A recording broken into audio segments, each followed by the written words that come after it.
Para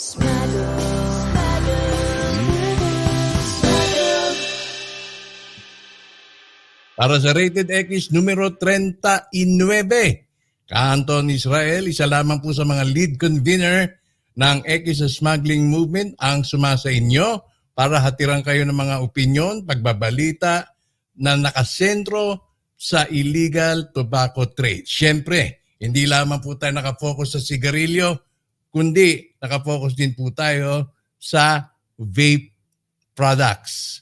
Ang petisyong ito, ang Rated X numero 39 ay ang kauna-unahang edisyon ng Rated X na live. So, live po tayo ngayon. Bakit po nag-live si Ka Anton? Bakit nag-live ang Rated X? Para sa ganun, ay mabigyan po kayo ng pagkakataong makipag-interact, mag-engage, at makibalita kung ano man po ang inyong mga obserbasyon. Kung kayo ay galit sa akin, kung kayo man ay may sumbong, may concern, dahil nga po ang vaping industry ay isa po sa mga napakahalagang industry na po ngayon pagdating po sa tobacco business. At marami po talagang mga concern, yan po ay nakakarating sa NCUP, sa X, sa smuggling movement, at maging sa iba pong mga sirkulo. No? Ang vaping business po ay isa pong napakainit na industriya.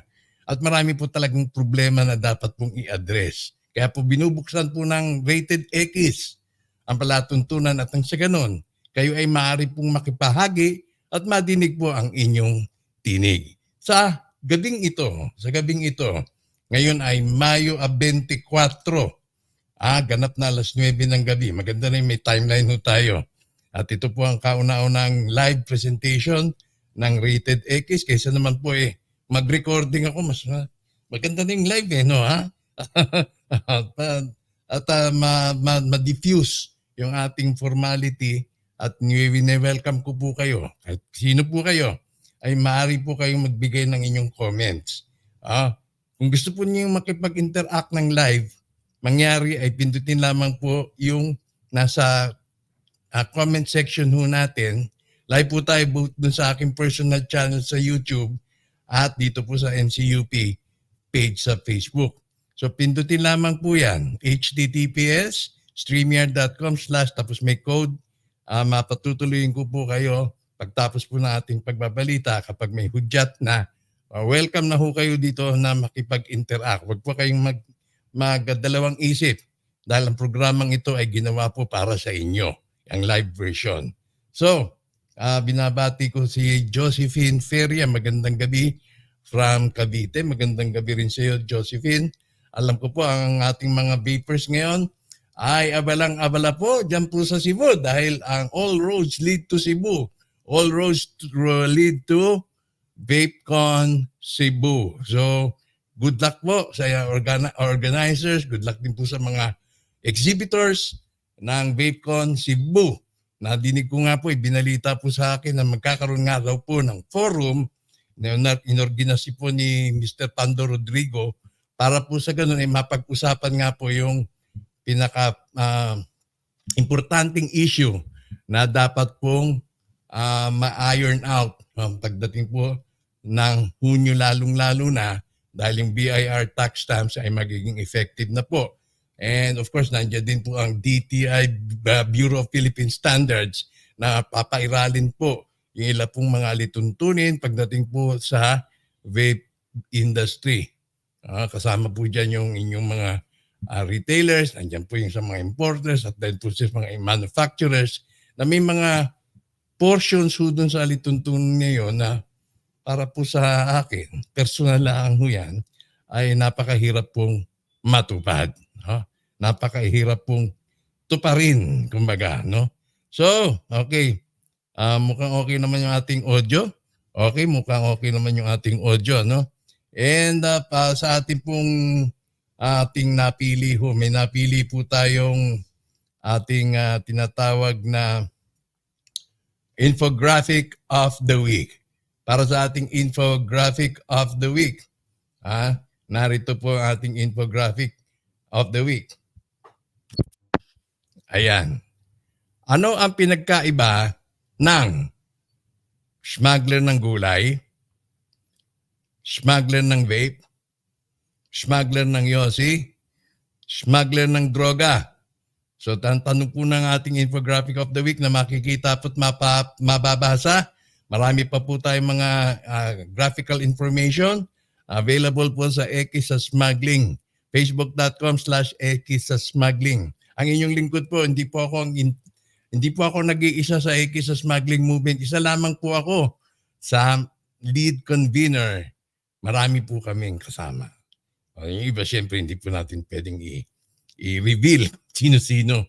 No? Yeah, so, ang ating pong infographic ay very timely po doon po sa ating paksa. Open line topic. Meaning, pwede po kayong makilahok dito. Naniniwala ba kayong binibenta uli ang mga kumpiskadong smuggled yosi at vape? O yan po ang ating open line topic. I-review nyo po rito. Wala po tayong freedom, basta magalang lang ho ang approach para hindi po tayo ma-censored ng YouTube, para hindi po tayo ma-censored ng Facebook, kung ano po ang inyong salubin. Naniniwala ba kayong binibenta uli ang mga kumpiskadong smuggled yosi at vape? Bakit po naging timely ito sa ating infographic? Dahil po dito sa ating infographic, wala ang sagot. Ang sagot niyan may pinagkaiba ba? Kung ikaw ay smuggler ng gulay, smuggler ng yosi, smuggler ng vape, smuggler ng droga, halos wala pong pinagkaiba. So, kung ang mga produkto na smuggled, nakumpiska, pero may balita po tayong nire-recycle. Pinakahuling ulat po yan. Panurin po natin muna to at nang sa ganun mabuo po sa ating kaisipan kung ano po ang paksa natin ngayong gabi. Nandito po. Napaulat na pagbebenta pabalik sa may-ari ng mga nakukumpiskang smuggled agricultural products. Iniimbestigahan na ng Department of Agriculture. Si Clazel Pardilla sa report. Binabaon sa lupa o di kaya inilalagay sa incinerator. Ganito raw dapat ang mangyari sa mga nakukumpiskang smuggled agricultural products. Pero ayon sa isang source ng PTV News, may diversion umanong nangyayari. Ang dapat sinisira at itinatapo na ilegal na produkto sa mga anti-agricultural smuggling operation, ibinibenta umano pabalik sa may-ari. Iniimbestigahan na ito ng Department of Agriculture at tinututukan ng issue. That is our initial findings. Pero from as far as the last few months na kinokondem are concerned, lahat naman na-condemn ng properly. With the nakatutok na ating enforcement unit. So far ngayon wala akong alam masyado na nangyayaring gano'n. Ayon sa Samahang Industriya ng Agrikultura, hindi na bago ang ganitong modus. Yung mga product na meat, no? May reported na gano'n nangyayari. So, it's expired or not for human consumption na. Tapos, pinabalik. Hindi masyadong properly handled itong produkto. Kung recycle ito, pwedeng mapunta sa market yan. Sa ika-6 na Private Sector Advisory Council Agriculture Sector Group meeting sa Malacanang, iginiit ni Pangulong Ferdinand R. Marcos Jr. ang pagpapalakas sa mga anti-smuggling measures. Nais si Secretary Tiu Laurel na magtayo ng condemnation facility para maitapon ng maayos ang mga smuggled agri-products. Mas maganda na ang DA na ang mag-condemn ng lahat ng mga produktong nahuli sa pier na illegal at or malamang may sakit o mga kontraband para wala nang kalokohan mangyari diyan. Pinakamaganda 'yon dahil yung pagkapasok nandiyan ang VOC, nandiyan ang DA. And ito is kung illegally na pumasok, dapat diretso na sa site, no? Para at least ma-condemn itong mga produktong ito nasa within the area. Mas madaling i-monitor. Karaniwan karaniwang kinukumpiska ang mga produkto na galing sa mga bansang may African swine fever, bird flu o may outbreak ng sakit dahil banta ito sa kalusugan ng tao o panganib sa sektor ng agrikultura. Kalezal Pardilia para sa Pambansang TV sa Bagong Pilipinas.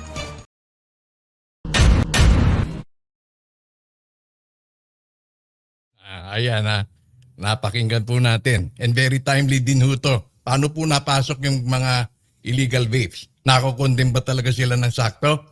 Kasi po, malapit na pong maging batas ang Anti-Agricultural Economic Sabotage Act. Kapag yan, ang tabako po ay mapapasok po doon, tobacco products, saan po natin na pati po ang vape, kapag may nahuli na smuggler ng vape, ay bari pong humantong po sa life imprisonment ang kaparusahan. Ganyan po katindi.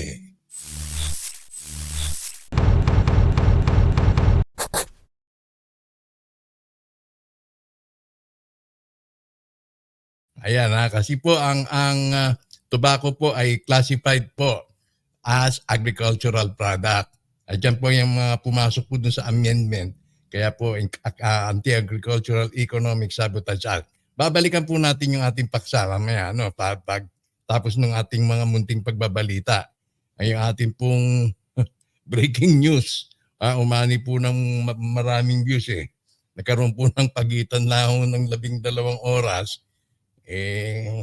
Na marami pong nag-share pero nagpalabas na po ang DTI tungkol po sa posisyon nila tungkol dyan na nananatili po ang ban ng flava products. So, kaso yun ang sinishare. Samantala, nais po nating pagbigyang daan. Ito pong magandang hakbang ng DTI Lawag. Kasi magkakaroon po sila ng awareness seminar on RA 11900. Supportahan po natin to. Kung kayo po ay nasa vape retail business, amatin po kayo. Don't miss this opportunity. Ito po tungo sa mabuting pag-unawa ng naturang batas. Para hindi ito po kayo nangangapa at hindi po ninyo alam. Lumabag pala si Mang Tonyo. Hindi na gagawin ni Mang Tonyo yan kung yan ay batid na batid niya na ang kanyang ginagawang negosyo ay pawang bawal. No? Wala na magtuturoan, lalo na po dyan sa Lawag. Kasi may mga nagtitinda ho sa minors. Merong mga nakaposisyon malapit sa eskwelahan. Kaya po ang awareness seminar na ito gaganapin po sa Mayo 28, alas 8 hanggang alas 12. Kita nyo, napaka-generous po ng oras na yan. At sa aking palagay, magkakaroon po ng open forum. So yung mga nandiyan po sa area, sa Region 1, sa Ilocos Region o Region 2, take this opportunity at wag niyo po itong pakawalan. Umatin ho kayo at ihayag po ninyo ang inyong saloobin sa problema diyan sa industriya, diyan sa lugar ninyo. No? So magandang idea po to. Pinasasalamatan ko po personal ang OIC Provincial Director na si Amelia Galvez ng DTI Region 2. Alam ko, Region 2 ang Ilocos Region. No? So sana yan din po ay magkaroon ng multiplier effect. Lahat po ng mga DTI Regional Directors, please, magayahin po natin. I-multiply po natin ito. I-duplicate po natin ito. Ano pang tawag niyan? Ito pong naisipan ni OIC Provincial Director Amelia Galvez para po sa ganun sa kabatiran po ng lahat. Hindi lamang po doon sa mga retail businesses, kundi maging din po sa mga consumers. Okay? Huwag pong takilikin. Kung pwede, magwelga ho kayo sa harap. Nung mga vape shop na tingin ninyo ay lumalabag sa RA 11900. Pero paano kayo magwewelga sa harap kung di pa natin alam yung mga batayan sa batas? Kaya umattend po kayo. Sa darating na Mayo 28, dyan po sa Ilocos Norte. Sa Ilocos Norte. Para po dito sa Lawag City mismo.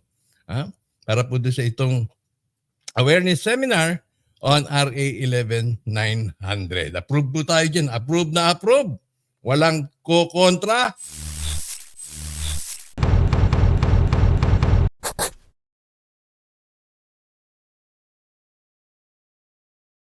Okay, at sunod na balita. Ito, ban na puno ng smuggled Yossi, di nakalusot. Ito'y mainit-init na balita pa to. 8.7 million smuggled tobacco. Nasabat. Diyan po sa entry point patungong Davao City. 8.87 million, 8.87 or 78 million ang involved na halaga. Ganap na alas 12:30 ng umaga nang ito ay maispata ng Task Force Davao. Hindi na nila pinakawalan para hindi na po ito maghasik ng damage sa Davao City. Kaya umabot po ito sa pagkakahuli ng closed ban. Marami pong laman yan, closed ban na nasa bato bago pumasok ng Davao City ng Task Force Davao.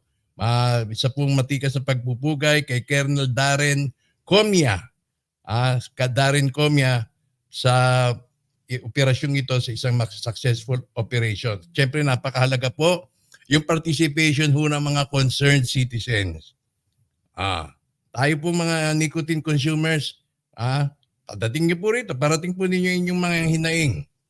Dahil kapag sobrang higpit naman po ang gagawin ng mga otoridad, sobrang higpit, halos wala ka nang mabilan. Makakabili ka man, napakamahal na sobra. Anong mangyayari sa atin? Magtsatsaga na lang ba tayo sa 10-10 piso? Pabalik tayo sa ating, gano'n. Ako talagang hindi na ako bumalik sa pag-gano'n. Kaya marami naman na magkakasakit sa atin.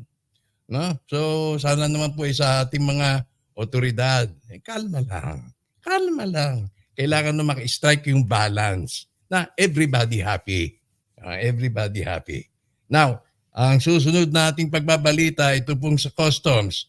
Meron na po silang nakakabit na, nakalagay na, naka-install na yung mga makabagong scanners. Binibiro nyo para itong MRI. Yung bang state of the art na ginagamit sa ospital. Kitang-kita! Parang may x-ray vision ni Superman. Kaya po, hindi ko lang alam kung yan ay operational na. Pero sinasabi po rito, nakakabit na po yan sa Mactan, Cebu, sa NAIA 1, NAIA 3. Masubukan nga.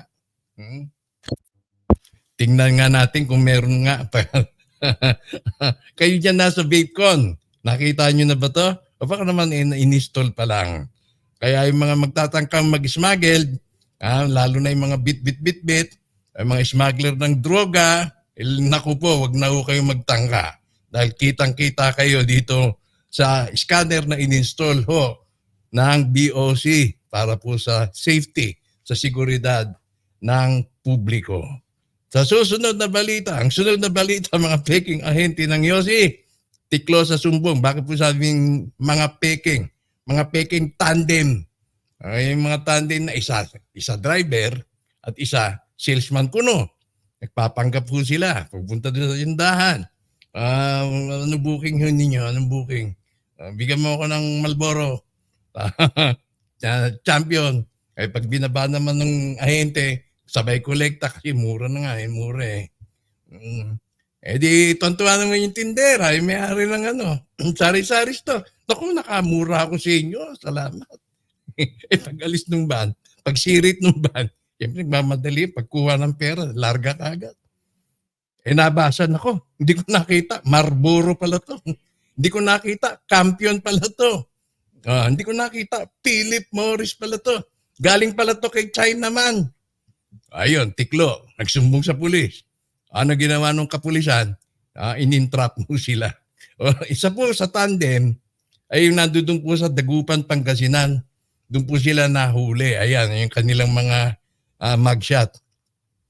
At meron pa isang tandem sa Tiaong, Quezon naman. So yan po ang nagiging modus po nila. At meron din nga pong mga modus na naka-truck salesman sila. Nakasakay sa halos bulok-bulok na van. Tapos magbebenta, magbabagsak ng sigarilyo.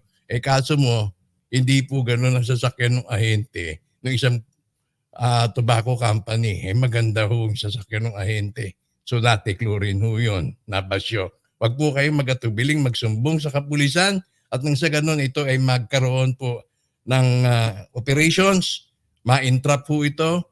Yung iba tinatawag na operation na ano man tawag nun? Mega Shopper ng CIDG. Lintik talaga ang walang ganti. Sana po sa vaping business, lalo na yung nandiyan dyan sa ang garapal ho talaga siya. Garapal ho siya. Nagingit-ngit ho ako. Okay, so ayan po yung ulat tungkol po dyan sa tandem na nahuli, ahente at driver. Hindi ho sila nakalusot sa kapulisan dahil po nagsumbong mismo yung may-ari. Masama ho ang loob ng may-ari. Binibiro ba naman? Kumbaga parang naistapa ka. So dito rin po sa isa Malaybalay, sa Bukidnon, ang Malaybalay City Police Station, nakahuli rin po. Ito yung maliit lang ito. Isang rim ng komando, isang rim ng halo-halo. Mentol, ganito, ganyan. Nakikita naman po sa larawan. Konti lang ho ito. Kaya nga ho sabi ng ibang mga nag-comment, pambihira naman kayo. Naghahanap buhay na nga lang ho yung tao. Naghahanap na lang yung buhay ng tao. Huli nyo pa. Masakit pa nito pati yung Yamaha Mio, kumpiskado. Ganyan po talaga. Kapag nahulihan ka ng kontrabando, pati yung sasakyan mo, kumpiskado. Kaya wag po kayo magpapahiram ng truck. Wag po kayo magpapahiram ng bangka. Wag po kayo magpapahiram ng jungkong. Dahil sigurado, pag nahuli, natiklo, pati yung mga asset na yan, walang kamalay-malay yung may-ari, timbog, huli, dadalhin at sa impound. Pati pa yung may-ari madadawit pa ho sa kaso. Antayin nyo lamang po ang Anti-Agricultural Economic Sabotage Act. Baka masama ho kayo dun sa tinatawag na lifetime imprisonment. At syempre, mga peking ahente na yan, at dito sa Central Luzon, sa Northern Central Luzon, may Ecija, nag-ooperate po yan, sa Zambales. Sa Mindanao naman, nakatanggap po tayo ng comment. Galing po sa isang viewer. Ang sabi niya, laganap, talamak ang bintahan sa Mindanao. Diyan po sa Compostela Valley. Sa Cabanatuan, may nagsumbong na rin po sa atin. Hintay-hintay lang kayo. Kayong mga sari-sari store owner, wag po kayong gumamit ho niyan. Wag niyo payagan na magbenta ho kayo niyan kahit gaano pa kamura dahil napanood niyo na po ba yung video na nakapost ho sa ating Facebook page sa NCUP? Ano po sinasabi doon? Hindi po tabako nilalagay, kundi dahon ng gabi. Ito, panoorin natin. Alam niyo mga ka-idol, ngayon lang din ako naka-idea na ganito pala ang paggawa nilang tabako, no? Dahon pala sa gabi. Ayan, oh. Tapos ang ginagawa talaga nila dito, nag-harvest sila ng dahon ng gabi sa bukid-bukid. Totally sa atin, tinatapon lang to kasi makati yung dahon na ito Tapos ang ginagawa dito mga ka-idol, tinatanggalan ito ng mga buto-buto. Ayan sa likod niya. Kaya pala, nag-ubo-ubo yung mga tao dahil pala sa gabi. Naku, nangyari na. Tapos ginagayat-gayat ito, hiniwa-hiwa ng maliit-liit. Okay, pagkatapos ng mahiwa mga ka-idol, binibilad ito sa araw. Ayan, hanggang magkulay brown. So ito po yung idea nila. So tuwang-tuwa naman sila kung tag-init doon kasi makapagbilad sila ng marami tapos nilagay ito sa plastic. Ang purpose naman yan, bakit nilagay sa plastic? Para mangamoy talaga siyang tabako. Nako, nadaya na tayo nito. Ito mga ka-idol, pag kulay brown na talaga siya at saka tuyong-tuyo na talaga siya. Ayan nakikita mo naman ang patutuyuan nila. Nakalagay pa sa plastic. Ayan na, ang ginagawa dito kapag malutong na siya, pwedeng-pwede na ito ipasok doon sa sigarilyo. Ayan Tapos mayroon pa silang makina. Ang galing yung idea nila. Gabi lang sa bukid-bukid ay pwede na gawing tabako. Nako, hindi alam ito sa mga tao na nagarilyohay Pero ang bidyong ito mga ka-idol sa ibang bansa to. Pero hindi ko alam, baka mamaya naka-import na to sa Pilipinas. Nako, nangyari. Kaya pala inuubo-ubo yung mga tao. Tingnan mo yung makina, ang lupit nga Tsaka marami siyang nagagawa. Ang lupit yung idea nila mga ka-idol. Ito naman yung finished product. Yan pwede ka na magsigarilyo dyan habang nagkakape. Nako, nayari na. Siguro, hindi pa ito alam ng mga manigarilyo hay. Tingnan mo kasi ang ibang bansa gumagawa talaga ng paraan para makagawa ng sigarilyo.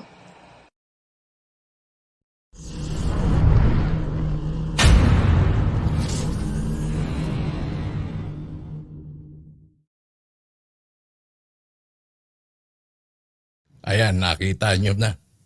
Kaya pala ginaubo-ubo ang mga maninigarilyo ng Peking Yossi dahil daon ng gabi.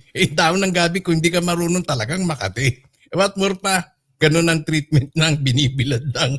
Alam nyo po, yung talagang tabakong ginagamit sa legit na sigarilyo. Katakot-takot ng treatment ho yan. Yung iba, nilalagyan pa ng tsokolate. Oo, para bumangula. Tapos pagpapalit mo ba naman yan sa murang halaga? So, ito pa sa isa sa mga slides natin pong inihanda, no? Bilang ho ng mga naninigarilyo sa Western Visayas, napansin pong lumolobo. Sasabihin, napansin lumolobo. Kaya yan po ay nagre-raise po ng concern. Tapos ito po sa vape, Flava Vape, no? Agara naman po, naging maaga po yung DTI. At ito po, lumabas po sa mga headlines sa Manila Bulletin Online, sa Manila Standard Online, sa Radyo Pilipinas Online, Flava, guilty sa paglabag sa vape law at sa News Flash PH. Okay.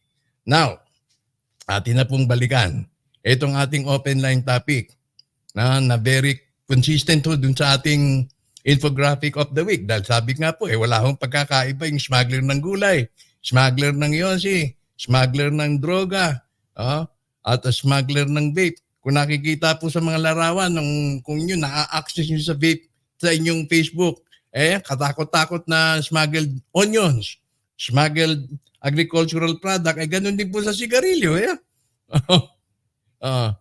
Magpapalabas halimbawa ng condemnation video ang Bureau of Customs, hindi naman ho siguro ganito karami. Ewan ko lang. Although na binubuldoser ho nila yan, sinusunog, pero baka naman may natitira. O may talagang tinitira para for the boys. Sa vape naman po, nakita ko may video. Nilagay ho nila yung mga smuggled vapes sa loob ho ng isang grinder. Sa sigarilyo, meron din ako napanood sa Palawan. Pinasok po nila dun sa lagaring umiikot ng ganon. Pero baka naman nga ho may natitira. Bakit nga po hindi isipin ng ating mga kababayan na may natitira at may nire-recycle kung wala namang halos katapusan? Na-smuggle na, nakumpis ka na nga. Saan ang gagaling yun? Ito tuloy, naalala ko tuloy ito Yung ating tinawag na pambansang marites ng K5 News FM Rojas ay magre-retiro na raw na bilang pambansang marites. At naglabas nga po siya ng video, kung maalala po ninyo to, na tungkol po dun sa Flava. Sinasabi niya, pinararatangan niya na nire-recycle nga daw ito. At meron din akong nababasa sa Facebook post na BOC. Sumbong ho sa atin to. Sumbong ho sa Rated X. Kaanton, pansinin nyo. O nagpost sa Facebook, mura daw yung kanyang paninda, BOC ang nakalagay.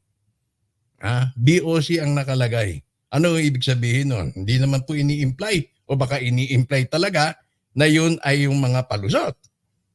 Kasi walang katapusan. Saan kumukuha si Tonyo? Kung makita niyo yung Facebook niya, tambak-tambak ho dun sa labas. Hindi na magkandamayaw. Pero yung tindahan daw ni Tonyo, ayon sa impormasyong natanggap ko, na pinadala sa Rated X, wala po dang permit yan bilang isang vape shop.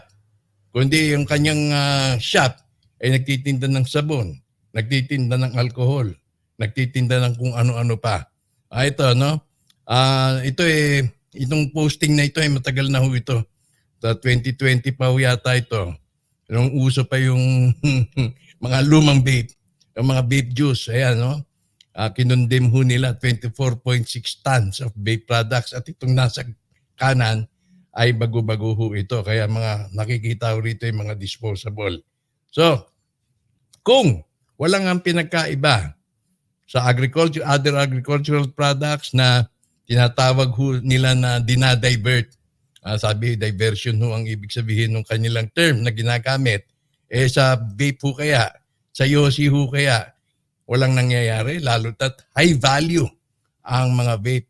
High value rin po yung mga sigarilyo. So kung kayo po ay handang magbahayag ng inyong opinion, bukas po ang ating linya. Samantala, bago po tayo magtapos, pero bibigyan ko po kayo ng sapat na panahon para makapagsalita. Open po tayo.